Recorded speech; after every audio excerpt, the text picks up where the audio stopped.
Hey, what's up guys? For today's video, magkukwentuhan na naman tayo.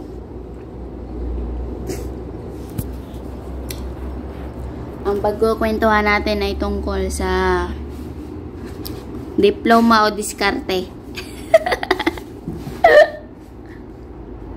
Kung alin ang mas lamang or alin ang mas makapagbigay sa'yo ng success sa buhay. Diploma o diskarte?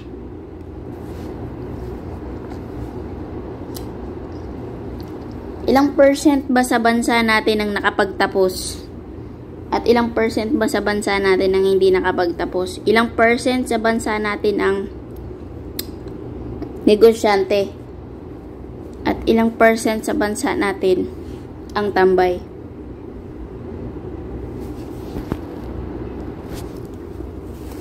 Para sa akin, no? Personal reason, personal explanation based on my experience.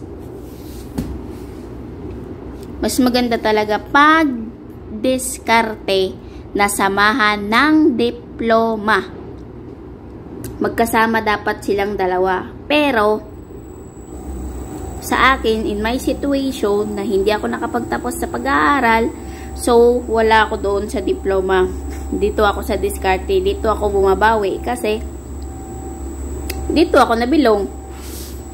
'Di ba?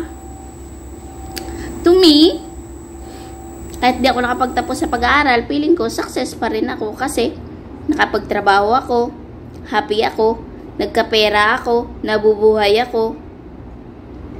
To me, I'm happy. Happy is success. Thank you, that's all.